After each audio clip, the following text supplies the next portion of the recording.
Class 11 को chapter हिटबाट हो। आज हामी एउटा न्युमेरिकल गर्न गइरहेछौँ एन्ड न्युमेरिकल के यस्तो ह a pot with a steel bottom 8.5 millimeter thick rests on a hot stove. The area of the bottom of the pot is 0.15 meter square. The water inside the pot is at 100 degrees Celsius and 390 gram of water is evaporated every 3 minutes. Find the temperature of the lower surface of the pot which is in contact with the stove. And we have constant values. अब भने के छ यहाँ निकाल्न. Okay first of all understand हामी question बुझौँ. एउटा simple पट छ यस्तो सोचौँ अनि यहाँ चाहिँ यो केमा राखेको छ त that is kept on a hot stove. यो स्टभ बनाइदिउँ सावर स्टभ. अनि के भयो कि यो पट जुन भयो सब पट अनि यो पटको चाहिँ यो पटको अ पट विथ ए स्टिल बटम. यो बटम चाहिँ स्टिलको छ एन्ड यो बटम यसको यो बटम चाहिँ स्टिलको छ and which is 8.5 millimetre thick. यसको यो जुन बटम छ यो चाहिँ 8.5 मिटर थिकनेस छ क्या यसको. मतलब यो बटम जुन छ त्यसको थिकनेस. अब कुनै पनि मटेरियल हुन्छ एन्ड दिस इज अ यसको बटम सपोज भनेपछि यसको यो थिकनेस यस्तो भयो नि. अनि यो भने त्यसको थिकनेस भयो त्यसको बटमको यो थिकनेस अनि यो चाहिँ कति छ त 8.5 मिलिमिटर छ. अनि यसको बटमको थिकनेस 8.5 मिलिमिटर दिएपछि अनि यहाँ एरिया दिएको छ 0.15 metre square area of the bottom. अनि एरिया भनेको यो तलको सर्फेस सेम यस्तै हुन्छ. यसको तल पनि यसको तलभित्रपट्टिको सर्फेस त्यसको एरिया चाहिँ कति दिएको छ हाम्रो 0.15 मिटर स्क्वायर. अनि यो पटमा पानी छ त्यसको टेम्परेचर चाहिँ कति छ यो पानीको टेम्परेचर 100 डिग्री सेल्सियस छ. अनि यो पानी जुन छ यो चाहिँ इभापोरेट भइरह अनि कसरी त 390 ग्राम अफ वाटर. मतलब यति जुन पानी छ त्यो चाहिँ हरेक 3 मिनटमा इभापोरेट भएर गइरह. हरेक 3 मिनटमा 390 ग्राम अफ वाटर चाहिँ इभापोरेट भइरह यो पटबाट. अब हामीले निकाल्ने के भने कि यो जुन बटम जुन छ नि अब वाटर यहाँ भित्रको टेम्परेचर त 100 डिग्री सेल्सियस भयो अनि यहाँ के भने अब यो 100 डिग्री सेल्सियस अफ वाटर भएपछि अब यो अप्पर सर्फेस अफ बटमको टेम्परेचर कति हुने भयो त यो अप्पर सर्फेसको 100 डिग्री नै हुन्छ 100 डिग्री सेल्सियस. तर हामीले के निकाल्नु भने चाहिँ यसको अब यो जुन भयो यो माथिको त 100 डिग्री सेल्सियस भयो दिस इज बटम मैले साइडमा बनाएको थिएँ. अनि यसको तलको चाहिँ यहाँ तलको के कुनै पनि अब अब्जेक्ट हुन्छ त्यसको दुईवटा सर्फेस हुन्छ नि माथिको त्यो तलको. सो तलको सर्फेसको टेम्परेचर निकाल्नु भने चाहिँ यो बटमको. सो क्वेसन बुझियो निकाल्न के भने यो तलको टेम्परेचर यो बटमको तलको टेम्परेचर डिफ्रेन्ट हुन्छ नि.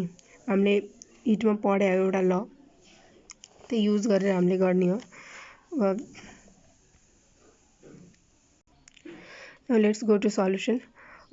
A pot with a steel bottom 8.5 millimeter thick है. So thickness of pot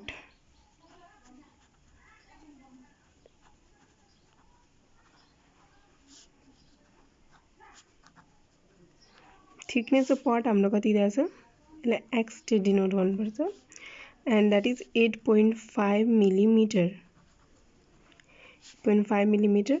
अब यसलाई केमा कन्भर्ट गर्नु पर्यो मिटरमा किनकि हाम्रो के को भ्यालु केमा छ पर मिटर. So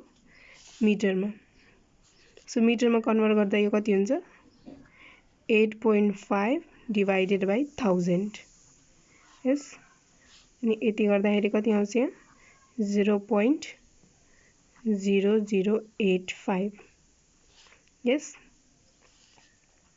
metre. हाम्रो थिकनेस अफ पट यति आयो अनि एरिया दिएको छ हाम्रो the area of the bottom of the pot is 0.15 metre square.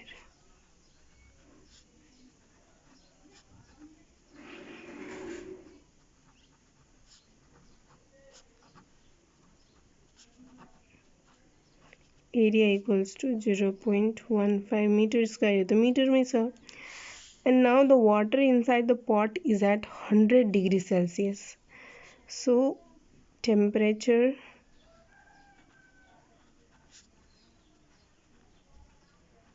of water inside pot, त्यसलाई के डिनोट गर्दियौँ हामी θ1 100 डिग्री सेल्सियस। अनि अरु के दिएको छ 390 ग्राम अफ वाटर चाहिँ इभापोरेट भइरह हरेक सेकेन्डमा। Yes so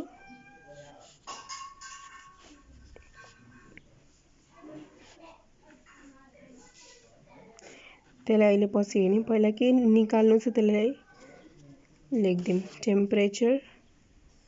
temperature find the temperature of the lower surface, temperature of lower surface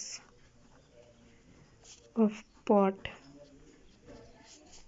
θ2 is to what? So now यहाँ दिया के छ 390 ग्राम अफ वाटर इभापोरेट भइरह हरेक 3 सेकेन्डमा। इभापोरेसन केले हुन्छ त? हिटले हुन्छ। यसको यहाँ हेर्नु त, यहाँ यसको माथिको अनि तलको माथि टेम्परेचर डिफ्रेन्स छ। यहाँबाट बर्नर फिट गरे यहाँ हिट दियो भने अब यो जतिले तातिन्छ यो पनि त्यतिले तातिदैन नि त, यो धेरै हिट भइरहेको हुन्छ यहाँ तलको सर्फेस चाहिँ, किनकि डाइरेक्ट बर्नरको कन्ट्याक्टमा सो यो धेरै हिट भइरहेको छ, चेन्ज इन हिट हुन्छ। अब यहाँबाट यो थिकनेसबाट यसको यो थिकनेसबाट हिट फ्लो हुन्छ, यहाँबाट हिट फ्लो भइसकेपछि अब यो हिट जुन फ्लो हुने जुन प्रोसेस हुन्छ यो चाहिँ केबाट डाइरेक्टली प्रपोर्सन हुन्छ, एरियाबाट डाइरेक्टली प्रपोर्सन हुन्छ, यो पटको यो बटमको एरियाबाट। त्यसपछि थिकनेससँग इन्भर्सली प्रपोर्सन हुन्छ। यो थिकनेस जति धेरै भयो त्यति कम हिट फ्लो हुन्छ, जति थोरै भयो त्यति धेरै हिट फ्लो हुन्छ। सो अनि त्यसपछि अब त्यो सबैलाई डाइरेक्टली प्रोपोर्सनल रिलेसन देखाएर अनि हाम्रो एउटा फर्मुला निस्किन्छ, त्यो एप्लाई गर्ने हामीले। सो यहाँ के हुन्छ त, अब यहाँ इभापोरेसनलाई हिट त चाहियो, अनि यहाँबाट जति हिट फ्लो हुन्छ त्यति नै हिटले यो इभापोरेट हुने हो नि। सो अब हामीलाई हिट निकाल्नु छ, कति हिटले गरेर यो इभापोरेसन भइरहेछ त, यसमा हिट कति गइरह, रेट अफ हिट फ्लो निकाल्नु छ। dq/dt rate of heat flow, हरेक इन्स्टेन्स अफ टाइममा यसमा हिट कति गइरह, मतलब सिम्पली रेडियन्ट पावर हिट भने रेडिएसन हो, फर्म अफ रेडिएसन, त्यसले रेडिएसन पावर भनिन्छ। अनि पावर भनेपछि हरेक एक सेकेन्डमा कति हिट गइरह, सो यहाँ त्यसलाई पावर भन्नु पर्यो। The rate of heat flow is radiant power, यही निकाल्नु छ हामीले। सो यहाँबाट त्यो आउँछ 300 gram since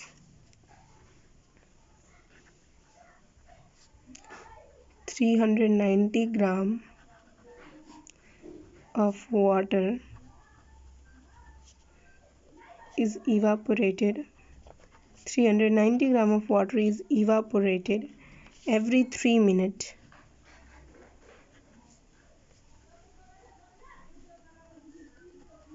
Every 3 minutes.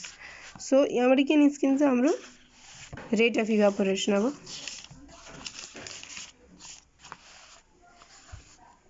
it is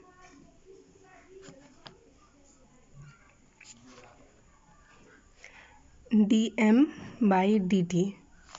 So dm/dt हाम्रो कति आउँछ 390 ग्राम डिवाइडेड बाई 3 मिनट्स। अब 3 मिनट्स सेकेन्डमा कन्भर्ट गर्नु पर्यो। सो यसलाई डिवाइड गर्यो भने हाम्रो कति आउँछ 2.167 यति आयो। अब यो भने के हो त ग्राम पर सेकेन्ड हो, यसलाई अब के गर्नु पर्यो केजीमा लैजानु पर्यो।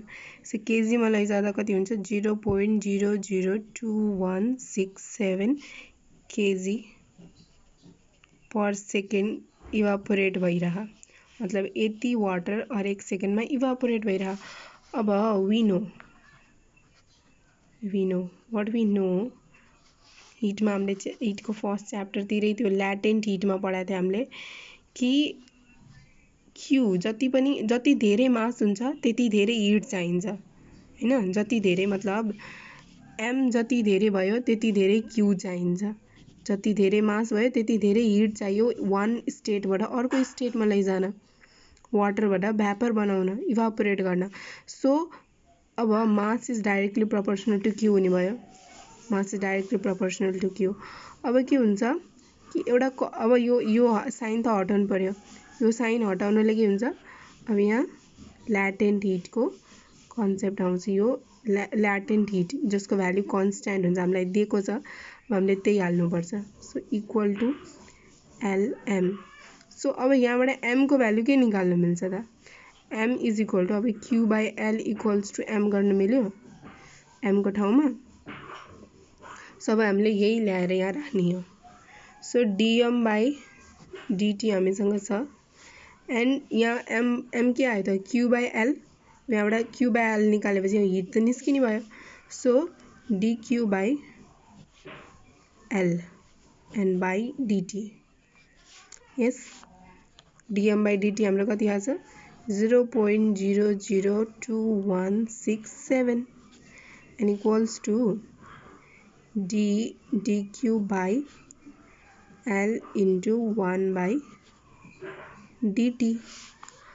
अब यसलाई 0.00167 and dq by dt into हाम्रो l को भ्याल्यु यहाँ दिएको छ हामीलाई, एन्ड l को भ्याल्यु कति छ यहाँ, we have lv latent heat of vaporisation, यो बीले डिनोट गर्छ 2256 into 10⁻³ जुल पर केजी।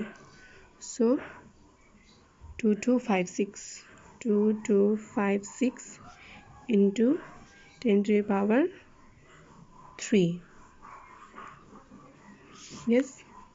अब देयरफोर dq बाई dt कति हुन्छ त हाम्रो 0.00217 into 2256 into 10⁻³। सो यसलाई क्यालकुलेट गरेर लेखौँ हामी। सो यसको भ्याल्यु कति हुन्छ 4888 वाट हुन्छ, किनकि जूल पर सेकेन्ड हो, अनि जूल पर सेकेन्ड भने के हो त, वाट हो। सो वाट लेखियो। अब यति भने हाम्रो रेट अफ हिट फ्लो छ, मतलब यति रेडियन्ट पावर आयो, यति हिट चाहिँ गइरहेछ, त्यो मतलब यसलाई इभापोरेसन गरेर यति हिट लागिरहेछ, यस। सो हामीले निकाल्नु के छ, अप्पर लोअर पटको लोअर सर्फेसको टेम्परेचर। अब के हुन्छ, again now rate of heat flow dq by dt, यसलाई हामीले p ले पनि डिनोट गर्न मिल्छ, p। सो p नलेखौँ, यही लेखिदिउँ, dq by dt is watt, k constant. अब टेम्परेचर डिफ्रेन्स चाहियो, सो 100 डिग्री सेल्सियस। अब θ2 माइनस θ1 गर्नु पर्यो, yes. So θ2 minus θ1 by x, यो हाम्रो फर्मुला हो dq बाई dt को। अब और इसको भ्यालु कति छ 488,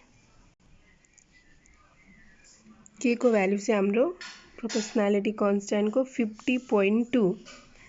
सो यहाँ आयो 50.2।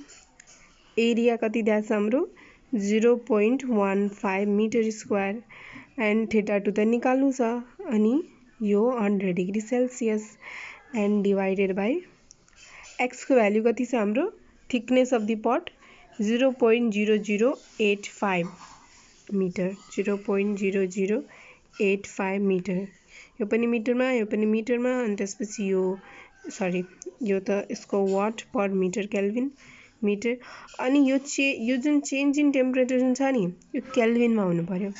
बट तपाईहरुले सोच्नु होला यो 100 डिग्री सेल्सियसमा छ नि यो युज गर्दै, किनकि अब यसलाई पनि केल्भिनमा कन्भर्ट गर्न मिल्छ, यसलाई केल्भिनमा कन्भर्ट गर्यो भने यहाँ केल्भिनमा कन्भर्ट गरेर लेख्ने, त्यसो थीटा को भ्यालु पनि केल्भिनमै आउँछ, θ2 को भ्याल्यु।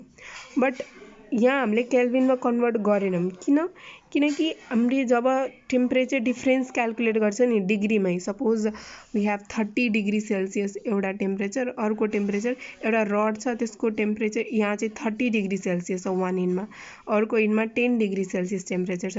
सो अब टेम्परेचर डिफ्रेन्स क्याल्कुलेट गर्नु पऱ्यो भने -10 degree Celsius 20 degree Celsius.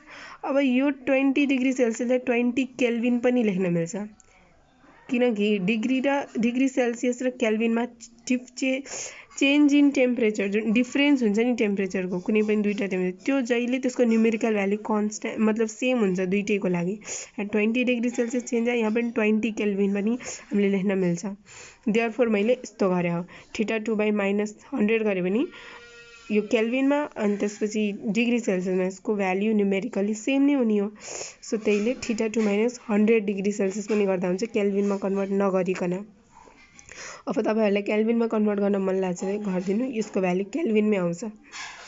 So solve गरौँ।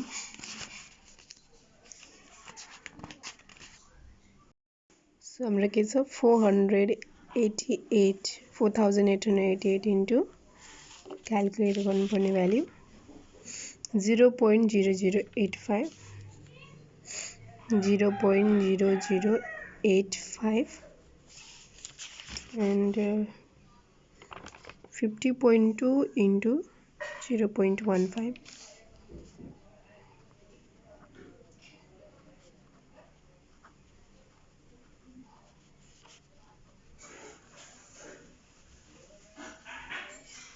100।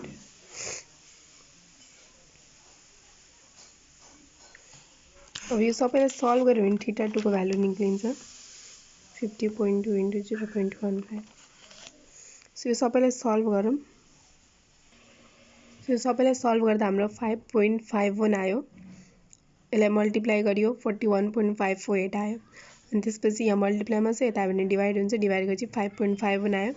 देयरफोर अब θ2 को भ्यालु कति हुनु भयो त 105.51 डिग्री सेल्सियस। डिग्री सेल्सियसमा आउँछ हाम्रो answer θ2 = 100.51 degree Celsius. So this is our required answer of the के को टेम्परेचर हो त्यो θ2 डिग्री सेल्सियस। त्यो पट जुन थियो हाम्रो यो पट यसको यहाँबाट बर्नर फिट गराएको थियो अनि यसको यो लोअर सर्फेसको टेम्परेचर थियो। सो 105.51 डिग्री सेल्सियस आयो हाम्रो आन्सर। Thank you.